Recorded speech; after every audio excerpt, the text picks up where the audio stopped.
over them. Yeah. Forgive me, rat-a-tat-tat, as we get into picks and bans. All right. Well, Also Dries. Oh, the Elise being banned by QG. So, Yeah. well, hey, I mean, you look at the stats so far. You know, Dignitas won with Elise, and then you took Elise away, and they didn't I think win. it's So. probably good adaptation here, just to see what he did with it in game 1. Why would he give it to him when he can just decide the game in the first 5 minutes? It's a good ban and adaptation here in the series, but it's important what they do now. Like Elise and Kindred, if you're forced to ban like both junglers on the purple side, now you potentially have to ban Lulu. There's like nothing else what you can ban, and Dignitas have to pick Mundo.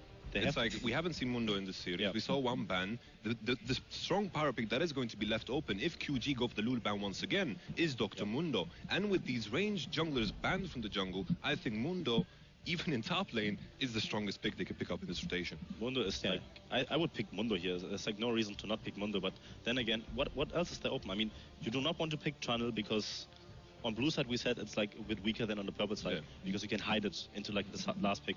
What do you pick here right now? Is that maybe Rek'Sai? Do you pick up the better jungle matchup already? It has to be Mundo.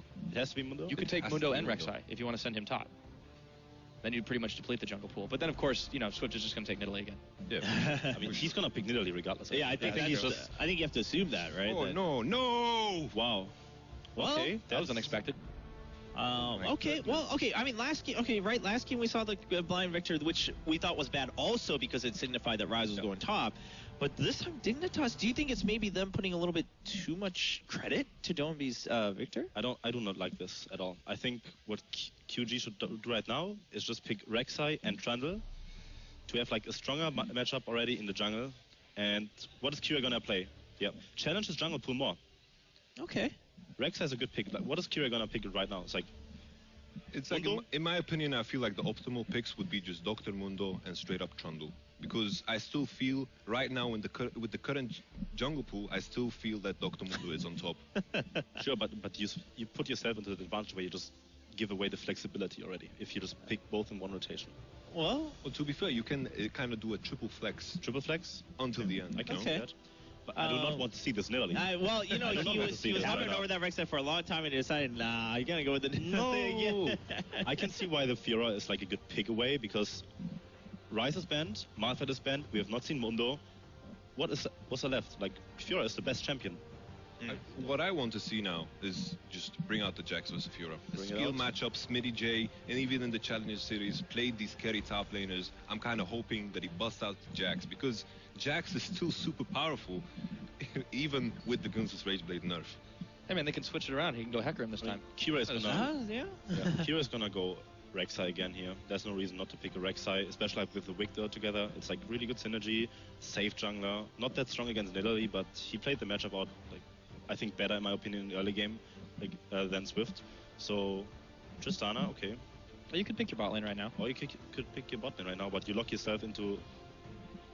Okay. It's like you're guaranteed to have a bad matchup in bot lane now. I'm kind of hoping that QG just picks up the Alistar now together with Lucian, and you can pressure this bottom lane. And they also have the blind pick of Victor, and there's no real hard counter to Fiora. So QG is lining themselves up to have the stronger early game once again.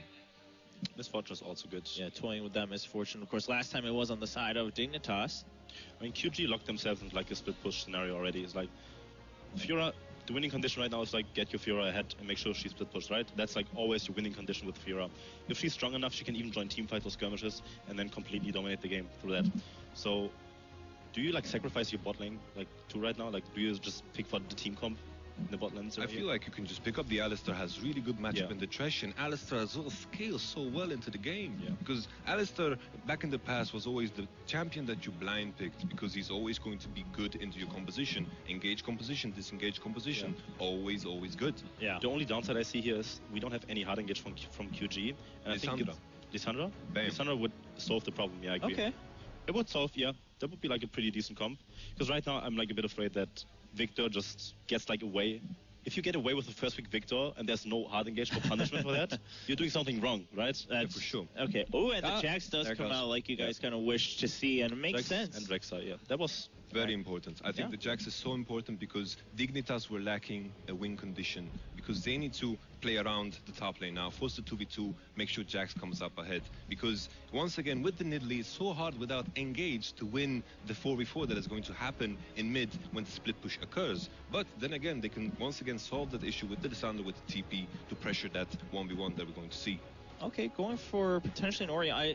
How would you look at it if Orianna comes into the picture? Do you still say, oh, like it's not bad? Or there's no setup right now. There's like, what you have to hope for is that Dignitas just engages on you, and then you just kite them back. But yeah, why would you do that? I don't think Dignitas is going to want to full engage. I mean, look what they've got. They've got a lot of tools to wreck towers. They have some decent wave clear on the side of the Victor, and they have ways to catch people out. QG is going to want to force fights, and not just because they're QG, because they now have the if they lock the Orianna. They've got a couple ways to deliver the ball. They've got the Nidalee, they've got the Alistar, but I think this is better. I like the Cassidy better. I like the Cassidy. Yeah. Okay. It's like my big question now is Dignitas with these things going on for them. They have the weaker jungle in the early game. Risk guy scales better unless Nidalee gets ahead. Right. The big question now is Dignitas are most likely going to go for the same lane swap once again, and they ended up super far ahead with the lane swap they pulled off in the second game. QG hasn't had a lot of time to think about that because the last game ended in a very different fashion than you could expect. So the question is now, how fast can QG adapt to the lane Okay. swap? Yeah, fair enough. Something to look forward to. Of course, a little bit big differences here in the picks. Also, I think a lot of people are going to have their eyes on that Jazz, of course, for Smitty J. But overall, if that lane swap comes through, can Dignitas kind of steamroll through before QG can realize what's happened again? Or are they going to give yet another chance to QG? Ladies and gentlemen, we'll find out in game number 3. Who's going to win it? They are tied 1-1 in this best of 3. We'll find out right after this break.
Well, ladies and gentlemen, welcome back to the caster's desk here at IEM Cologne, and it is Dignitas going up against QG, and it is a map 3 for Oscarin.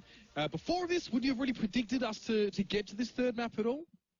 I mean, frankly, both these teams are unpredictable. We haven't seen them since their own regional playoff, so it's been, close to 3 months. So kind of up in the air on who is decisively going to win this. New Dignitas, new expectations. Qiao, old team, same problems.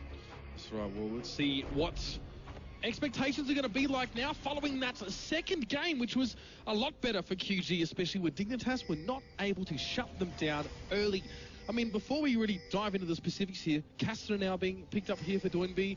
Something you've seen before, I'm sure? Something that I wanted to point out is the Victor first pick. I was just as perplexed by it as the analyst desk there during Champion Select. I mean, obviously, that has to be just a denial away from Doinby. He had a great performance on the Victor last game, much better than his first game, as we see in Invade coming out of Dig. The thing, though, is that Doinby picked up his kind of second beast champion, and it's Kassadin. Now, he is well known for his Kassadin performance. It was pretty much perma-banned away from him in the LPL when Kassadin was in vogue. And something that I also want to point out is Kassadin into Victor is a very established matchup in the LPL. They do this all of the time. Kassadin actually has the superior win rate, but the thing that Qiao Gu's composition is lacking, and what's really scary is the wave clear. And in a meta where pushing towers is so important, where you can snowball the minion EXP, where you can get the Rift Herald, have the Baron buff, you need that wave clear. It's so much more important now. And I feel like if Qiao, if they ever fall behind, they have zero tools to kind of carry out like they did last game, get to that 35-minute mark, and try to find a way back in. That's the ward I was talking about last game, and it's one that wasn't placed by Qiao. Dignitas, though, they've done their homework, and they will spot out the lane swap immediately. You can see the positioning of them actually close towards the Krugs here, so Jesse's and Apollo can immediately respond and set themselves up in that top lane for the 2v2. We did have some counter invading going on from Qiao. They did manage to deep ward onto the bottom side of the map, so they should know full well what is happening here. You do see Swift in response taking the red buff, so some vertical jungling going on. Kirei and Spinny J, yep, exactly like you said, just establishing a presence in each other's jungles here as well, but in terms of the consequences right now, nothing really to write home about. But you said this Cassidy, this Victor matchup was, fairly straightforward, I guess, or expected in the LPL. Duenbee's played Cassidy 6 times in summer, to my understanding, and has won 5 out of 6 of those games on the Cassidy. And it's very heavily banned against him now because Fiora was in the lane first. She will have the experience advantage. Of course, as I say that, actually, Smitty J I was going to say the experience was changed on the double jungle camp, but here we go. He might be in trouble there, but he's actually managed to dodge the javelin toss there, so he's still going to get jumped onto wards, of course, and a flash is going to be used right towards the end for Smitty J. I mean, you can see he was definitely giving V a battering, but good timing from Swift to get to the lane. Has that flash. We'll see if he punishes it all. They did talk about how Jax versus Fiora is a skill matchup. Obviously, it's about how you use that riposte against the stun. The power of Gosu's Rage Blade. I hate saying the name of that item. Is going to be the big swing here. V isn't actually known as a Fiora player. He's more of a role player, a tank player. In fact, I'd say that he's never played Fiora in the LPL, and that was kind of one of the big factors of why Qiao weren't able to defeat Invictus Gaming to represent the LPL at Worlds. So this is completely new territory here. We'll see if V can live up to it, or if Smitty J's really going to run away with this lane. Now, again, down that flash, down that teleport. Bit vulnerable right now. It's been Hecarim, Rise, and now Fiora for V. Interesting to see how he transitions, even just in his mindset, I guess, in the way he wants to play this lane, and maybe that is going to be telling us more of the story of the changes that Qiao have undergone in that off-season. But Smitty J will saunter back towards the bottom lane, as we would expect there. And I mean, CS differences here, nothing huge being established, except for this bottom lane, to be honest, after Smitty J was forced back.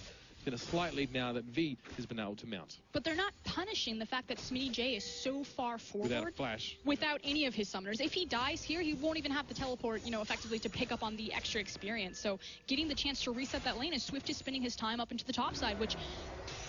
Ooh, death sentence. Ganking Tristana, especially with a Thresh there, you have the safety of the Dark Passage as well as the rocket jump. So I feel like Swift not quite as on point as where he needs to be. I mean, that said, he did start on the bottom side by stealing Dignitas, or trading the red buff. So obviously he needs to be on the top side enough to clear his jungle. Yeah, I think Spinner J probably spotted Swift towards the top side as well. There was a ward close by there to that tri-bush for Dignitas, so maybe he had a little bit of information to cause him to come forward here. But I mean, yeah, this is the 2v2, of course. This is what Dig wanted. They wanted to play, of course, this Tristana Thresh in towards the Alistar Misfortune combination here. I'm really interested to see what Kirei's next move is going to be. You can see in that mid lane as well, no one really giving too much ground. I mean, Shifter, yeah, they're both looking pretty healthy at this stage. So interested to see how these two aggressive junglers now look to try and open things up a bit. Kirei actually invading without Unburrow. That was actually pretty risky. He's now burrowed out, so he has his Tremor Sense. Manages to get that deep vision again on Swift. He itemized Sightstone very early. Sightstone not the most cost-efficient item right now, but we'll see how Dignitas, if they're able to make the most out of this. See, advancing the vision game now. You can see Kirei will be coming in, a riposte coming out from V, but Kirei is there, and he's looking for an Unburrow as well. There's going to be a teleport in response here, and Dignitas automatically just back away. Teleport cancelled, but still some threat here as well. Smitty J slow, there's the flash, but he gets out with a leap strike, and Kirei as well is able to shepherd that Jax to safety. Beautiful play by Smitty J right there to make sure that he's not able to take the execution damage from Swift's Nidalee with that beautiful leap strike. Very, very close. The second that javelin hit, he knew he was in trouble. And really great decision-making from Kirei. Again, there's so many top-tier junglers. We keep saying this over and over, and Kirei didn't come up on that list when you have the likes of Rush, Swift, Spirit, Jankos in this tournament. But back-to-back, he goes in for the deep vision. He understands, what went right so well the first game. It was deep warding on Swift, figuring out where that guy is and playing around it accordingly. So beautiful job, finds the deep vision, transitions that to kind of even up some of the power on the bot line. The investment he made in the side stone, you said it wasn't super gold efficient, but you can see what Qiao is thinking going for that one at this stage. Now, in the mid lane just before, you did see Chaos Storm come out from Shifter as he was threatened by Dwinby. Definitely looking like a confident Castellan right now. Dwinby, had Shifter pretty much at no mana here, so the sustained game definitely going over to Castellan at least early on. Power will definitely start to shift with Cassidy when he has his Riftwalk available to him naturally, because although, hold on, Apollo in some trouble. He's going to have to rocket jump out of there as well. TCT doesn't have the capacity to get to grips with that very low Tristana. And it was very, very quick decision making to keep Apollo alive. But Kire now thinking about harassing Swift here. It's fairly low. And still with that, any sort of follow-up or backup for that matter, it's going to be Rek'Sai getting the heck out of there. Again, continuing to apply the pressure. Doinby has to be careful. He knows he riftwalks forward. Oh my, almost caught by the gravity field. He's able to get out of that before it procs and somehow avoids getting completely jumped on because Kire was waiting in the wings. And look at the Ionian boost of Lucidity so early out from Doinby here. If that gravitational field had landed, that was pretty much... I think you would have flipped the table. You're about to anyway. The arms were up. You knew that Kire was in the area because he was spotted out by Swift. Doinby, that's not a lot of respect for a jungler that's been pretty much, controlling the pace of this game, of this entire series. It's almost like after last game, he's got a feeling that Shifter does favour that more passive play, and so Doinby wants to try and make the use of some of those aggressive openings, but that almost blew up in his face, literally. Kire, again, very active, this man. You can see him back and forth across the map, always just clearing house, putting pressure on QG here. To be fair, he hasn't actually been able to do much with that, and he's fallen slightly behind in farm as a result.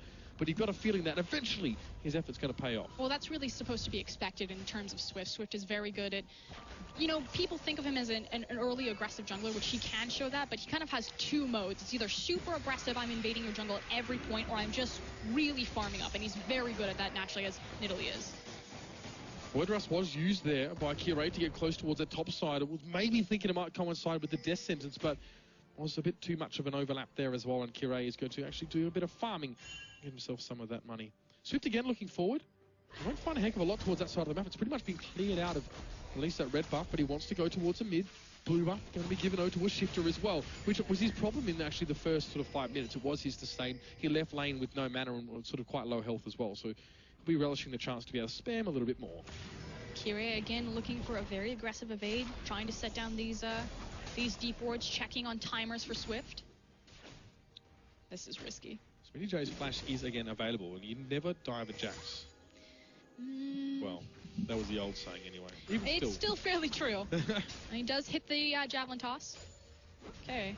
Well, so they might go in for this one. It's tensive. It's so funny. You kind of know what's happening. They're circling like vultures. The Spinner J, he's going to have to be quick on his feet. Grandmaster's Might has popped immediately, but so much damage is going towards him. He's not going to be able to get the stun. And QG now can pull him apart, just like vultures. First blood towards Swift. I always do enjoy it when teams choose to gank the teleport just because you know exactly what kind of numbers advantage you're going to have. But meanwhile in the top lane. The flash forward from Jesse's. He doesn't land the box, and TNT now going to get knocked up. Kire got there at just the right time. Apollo flashing forward. He wants to secure that kill towards TNT, but Jesse's, he gets the auto attack in and takes it for his team. Beautiful cross-map play from Dignitas. They know that Swift is in the bottom. They know that the resources were expended, so they immediately gank on the opposite side of the map. Now, V, because he was low health, he wasn't able to follow up and assist his team with the teleport. 2&B now will at least be able to take this blue away. You can see just how keen Dignitas were to fight there. Jesse's flashing forward, going for the flag box, and eventually managed to find it with Kire getting involved there. And you can see Dignitas's capacity to create these picks, of course, now with their team comp is looking pretty darn scary. That's something that I really love about Dig's team comp that the analyst desk was talking about a bit. It's kind of, they have everything that they need. You have the wave clear, you have the pick potential with the death sentence, you have late game scaling power on the Tristana as well as Jax, being a very item dependent champion, having more ambient gold in this current meta of League of Legends. So it's kind of like this all-in-one beautiful mash, whereas again, Qiao, their comp has very clear weaknesses and they cannot afford to fall behind again this game. Not only are the weaknesses clear, but the intentions also, at least if you're Dignitas. You can see a little bit of what Qiao wants to be doing, or at least towards that mid-game as things do progress a bit here. You saw top outer turret not able to be taken away here for Dignitas. It was TCT getting there in the nick of time. But I said before, I foreshadowed it almost unintentionally. I want to see now how these junglers get involved with some of the aggression. And like you said, the cross-map play was good. and Shifter there being pressured heavily by Dwinby. Speaking of jungle play, we've got both junglers being very aggressive, very forward. Kirei starting to even out the CS advantage that Swift had. Of course, he still has to compensate for the fact that Swift got the first blood gold in his pocket, but now, again, looking for that gank path with the Unburrow on the back of this lane. Again, this has come from this angle before. V, close-ish to his turret, to be fair. It's does need to be careful because Doinby has the teleport available as well as the flash for Fiora, and it doesn't translate to anything. That's right. Kirei just sending a message there as he makes his way towards the bottom lane briefly. Smitty J, for some reason, wanted to go back in there as well, and it does trade out a little bit. Just some back and forth, maybe some mind games as well, indicating that Kirei might still be there. He has since left. The top side, Apollo just going to pop that ward down as well towards TCT, and again, just try and give Dig that foothold. It feels like Kirei, still wants to try and apply that pressure via vision, but in the last few minutes, hasn't really been able to get too deep. I mean, if you look at it, though, they still have deep wards on the top side of the map, which is allowing Dignitas to have that pressure forward, but here we go, mid lane.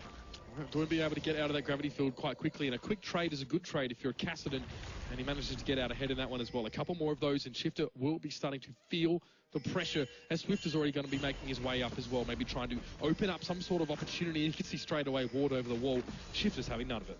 I know Yamato really likes Kassadin. I am kind of in the same boat, although not necessarily in this comp. I just think that when Rod of Ages was really changed a few patches ago when it became strong, it really took Kassadin online. Likewise, we also have the changes to his W, but in the bot lane, V, under pressure. He tries to flash away from the Unburrow when does. I think he still got stunned up at the last little tick of that counter-strike, but still gets away. I keep looking and I'm like, there's no way that he's going to die right now, but they do force the flash.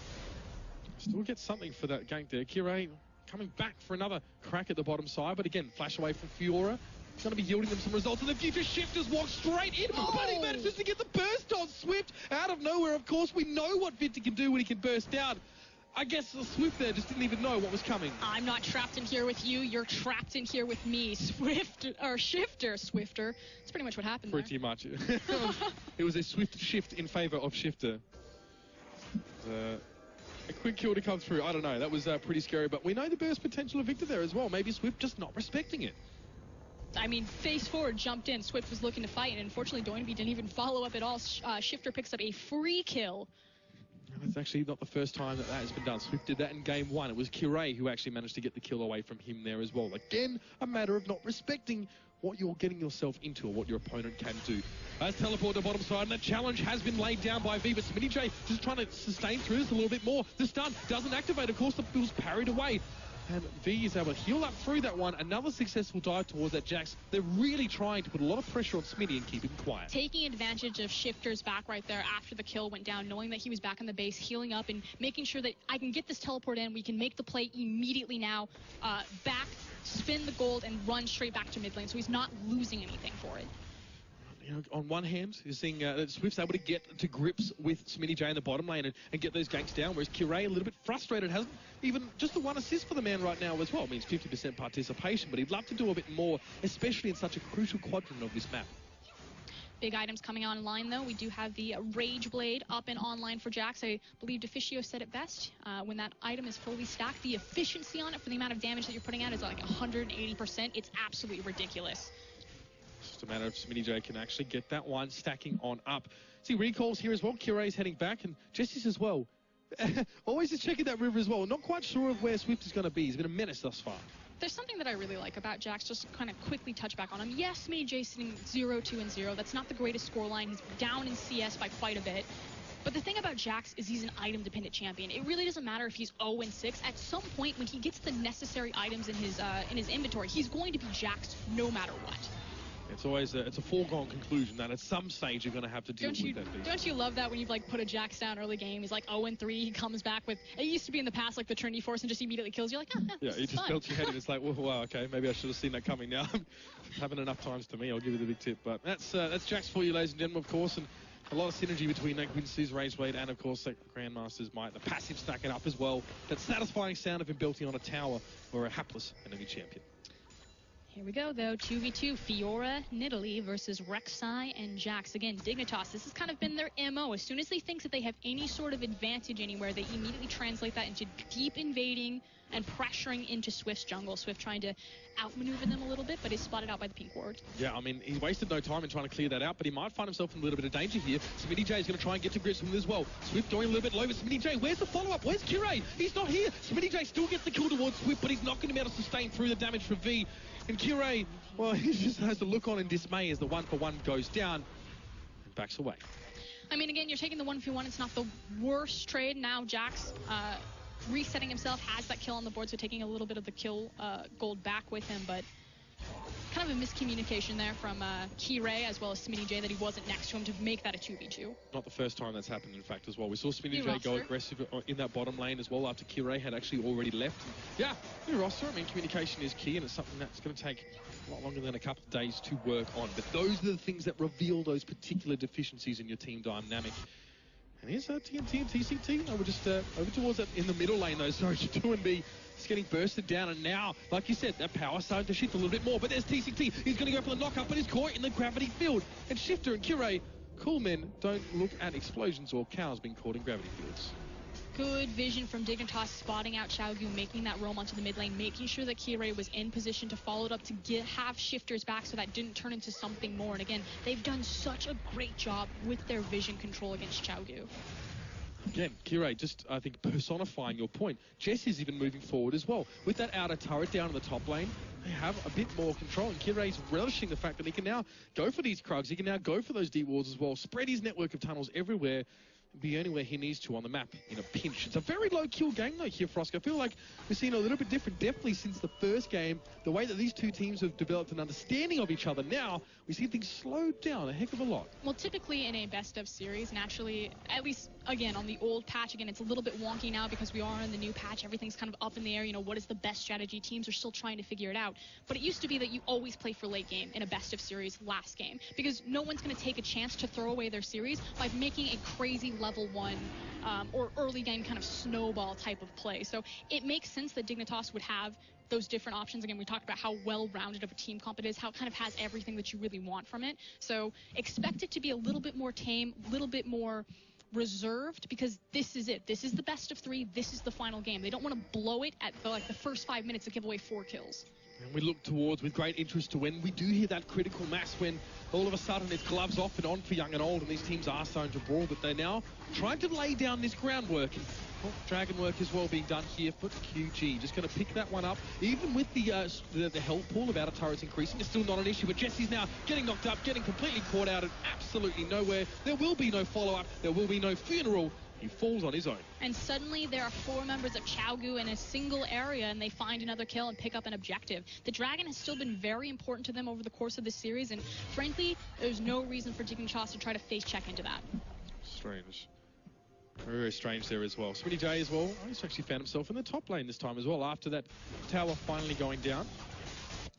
And it was very elongated sort of period, of course, of that lane swap, the 2v2 on the top side. But now it looks like people are moving a bit more. Do&B might be caught here or not, as he comes forward as well, just to try and insult to injury. TCT and TNT. And the bouncers have joined him in the mid lane as well. And Swift isn't too far off here, so maybe some grouping here. Or maybe some roaming as 2s or 3s. Really starting to see some CS deficits open, especially in that top lane between V and Smitty J. That's about 30 CS. Every 13 is worth a kill worth of gold. He got it. Stole straight away with that Prey Seeker. It is important, though, that Shifter doesn't have it, however. That is true. He would be ruining the loss of that regeneration there. So QG still forcing that to go over towards maybe the far less than ideal champion in Qiao.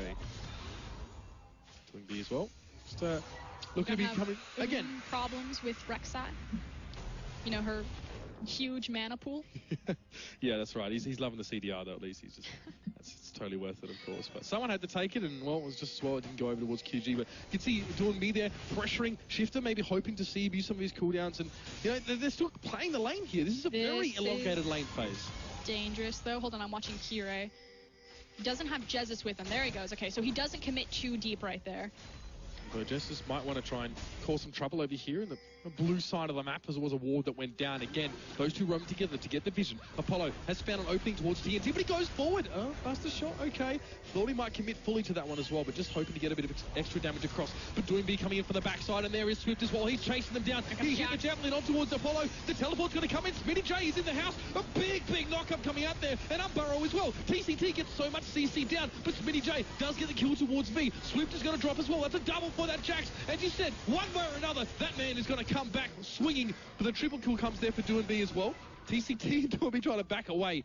Shifter and Kire in hot pursuit. I mean, in the end, it's pretty much an even wash across both sides. Of course, Doinb burning the teleport, so he gets there a little bit earlier, but Shifter doing a good job roaming down in time. Everyone's funneled into choke point, so you had a great TCT Alistair knock-up on multiple members of Dignitas, but eventually Victor arrives. He's able to use the choke point on his Chaos Storm, and Smitty J just goes crazy in the back. So that was the catch here as well. Swift does hit the javelin going forward. Keegan the teleports in as well, and he gets a bit messy with knockups. Yeah, there's that incredible knockup. It's followed up really well by TNT's bullet time, not taking down as many members as possible. But Smitty J, again, Jax is just so potent and powerful, and Shifter just doing massive amounts of damage. He's in that choke point. He's on the Victor. He did a great job showing up when his team needed him. And Jax now, a little bit of kill gold going in towards his pockets is going to be helpful. But Doinb has a Rod of Ages, and he has a Zhonya's Hourglass here. His items really starting to come through, and he's starting to look just that more frightening with every passing minute. Yeah, hasn't died yet on the Kassadin. Used to be that, he gets 2 kills and suddenly that game's looking much scarier than it should be. Qiao haven't fallen behind yet in the gold lead. That's the first time this series that they've managed to leave the early game ahead. Yeah, and that's a terrifying sign if you know what Qiao's tendencies are here as well to get through that early game. Dignitas, this is the story from last game. You must shut QG down early in the game and play off the openings that they give you, but Dignitas haven't been able to do that yet again. It's got to be making you a little bit concerned as things get later on. Dignitas have much more structure throughout, however. You have the split push that's been opened up by the ability for Jax to push forward. He can take towers down very quickly. And again, going back to what was successful for them in Game 1, having Shifter on that Victor, having Apollo on the Tristana, the tower pressure there, zone with the gravitational field and burn through these structures with your satchel. Shifter as well, going to be a major factor as we keep going. He's doing fine as well, to be fair. When we're talking about Doinb doing all right, it's Shifter actually with a couple of kills and assists under his belt. He also is building quite heartily towards those bigger items as well. I mean, Smitty J as well and V, both those guys being a factor in that last fight there as well. Smitty J just unable to take down Doinb, but here's the group towards mid. Dignitas again, they want to pressure without a turret, but it might be their undoing. TCT goes forward. It's a perfect combo from the Alistair, and you saw the Shifter got blown to pieces. Jesse's trying to slow things up. He puts the box towards the side, but it's not going to be enough. He will be eaten for dinner. Doinb gets another one for himself there. A 2 for none. This is QG's now starting to show their teeth. And I know that you said that TCT, he likes playing the Janna. He's comfortable on the disengaged champions, but the thing that he really made his name on was these hard engaged style champions like Annie, like Braum, and he's a primary playmaker for their team. Doinb, another kill for him in the mid lane, and Qiao even fancies himself a go. He's going to drop as well. This Kassadin is getting out of control. Again, Kassadin was perma-banned away from Doinb in the LPL, one of the few champions that he could confidently play, and Qiao will now pick up a delayed ace as well as the Baron. And just doesn't get any better for them right now as well. We saw how much trouble that Dignitas had trying to get themselves a Baron, and QG, instead of Baron first, fight after. It's fight first, Baron later, and here's Doinb just doing Doinb things. The thing is that the cooldowns were changed for Kassadin, and this kind of has a chain effect on Kassadin just because of how his kit works, that if he's able to spam these spells more often, it lowers the cooldowns on the rest of his abilities, so it created this chain effect of just making him stronger across the board. Remember, the first actual item that Doinb went for was the Ionian Treads of Lucidity. You wanted that CDR, very hungrily, even early on in the piece here. 6-0-2. Sheen now hits his inventory. Starting to ramp up again for that third big item. Someone's got to shut him down here, but the question is, who on Dig is going to do that? Or can Dig shut anyone on QG down right now? They're grouping up, and they're getting aggressive, and they're snatching away some camps here as well. There was such a glaring weakness in Qiao's comp, and the fact that if they ever fell behind, they would have no way to clear the waves, to be safe, to turtle under tower. But unfortunately, the one game Dignitas can't get the lead early enough. And it's just played so beautifully into Qiao's hands. Got the Baron on them as well, of course, so you expect to see them now just applying pressure towards this mid lane. Jesse's hoped for a little bit of a hook there before, but just completely missed it. And there's a turret going down there as well in another lane. QG now pressure on towards this mid inner. V is caught here. Maybe flayed back, but he's able to shrug that off as well with a riposte. And what the TCT going in? I think that was a buster shot forced out of Apollo to force him away. Inner tower down, and they continue to go forward. Good dodge with the Hourglass to make his way out of harm's way. Now those Hourglass is coming in very, very big for QG these last two games. They want this inhibitor turret, and they're not going to stop at anything to get it. Jesse's is low, puts up the box. He's able to get away, but the inhibitor now will fall. QG are knocking on the door, not with a fist, but with a battering ram, and they're not going to stop here. DoingB now just forced away a little bit. They just get that inhibitor, of course, with the Baron buff, and they got their bang for their buck with that buff, no doubt about it. Using the Baron, breaking the inhib, Dignitas are exactly where they don't want to be. That said, they do have the tools on their composition to attempt to turtle here. You have the wave clear from Tristana, her explosive shot. You have Victor with his laser. We'll see if the new patch has kind of put this pushing power over the edge, and if Qiao can be as decisive in their team fighting as they are in closing out a game. One thing that the analyst sort of pointed out at the start of the game is that there's not a heck of a lot of hard engage potential on Qiao. So if they really want to go for that fight, I mean, like you said, Dignitas have the resources. Yeah, look at this. DoingB just chased away like 4 people. I mean, the threat that he's generating on his own right now is frightening in itself, I think. 6-0 and 2. Lich Bane completed. Rod of Age is already done, of course, and that's on his Hourglass that he's so flashily used earlier on.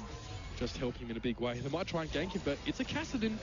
And there's post 6. Let's see, the flash away. We'll have a Rift walk in a moment. Gets back. TCT is there just to shepherd him a little bit. The death sentence from Jesse's will miss. And now you're getting desperate as Dignitas. If you can't shut down DoingB, what can you do? They're just committing so many resources to try to make that work as well. While meanwhile, V in the top lane is prepping the wave and setting up for another siege point. DoingB just absolute no respect here as well. Rift walks on towards Smitty J. Was the target he wanted. He doesn't care. He's going to use that Sonia's Hourglass to avoid the stun. And there's CNT to pick things up. This is now turning into an absolute pandemonium. And DoingB is carving his name on that wall. That man is just feeling very confident. I think that would be the diplomatic way to put it, Frosk. Yeah, that's one way to put it. Now we have split pressure coming out of Qiao. They're pressuring the top lane as well as the bottom lane. The death timer, again, very heavily punishing on Smitty J, so they don't have an answer. There's no one to send top, and Qiao should get 2 towers for their trouble. So ridiculously easy for them in these last couple moments to start to get those important objectives. And now, you see DoingB, he's not with the team, but he has that teleport available. And of course, the split push in the top lane. It's V pressuring down. And now all those inner turrets have been destroyed. And it's just the inhibitor one standing, QG. And you can see that Dragon hasn't really been a big issue. They've used Baron to its full extent. Hello? Yeah, not really responding to that one there. V is going to work on this one here. Teleport coming in as well. And maybe we'll have a fight here as well. But do you see Dignitas pushing forward? Smitty J knocking out a land the stun here as well. A bit of damage returned towards him. Unburrow comes up. DoingB does get the kill as well. But Qiao getting pulled out with the lantern. Beautiful stuff. They managed to hold V in place. But is it enough to kill him? I'm not sure. Jessis falls down. It's a double kill for TNT. 3 players for Dignitas have fallen. And they've made a fight in their own base. And they might pay for it with the game. Oh, absolute chaos as they pick up another kill. Because Apollo just going to get completely jumped over. That is the clean ace. And for a moment there, I kind of stopped mid-sentence and thought QG might stop. But I guess I don't know them as well as I possibly should. They're going to push on towards this Nexus. And ladies and gentlemen, we have our first semi-final.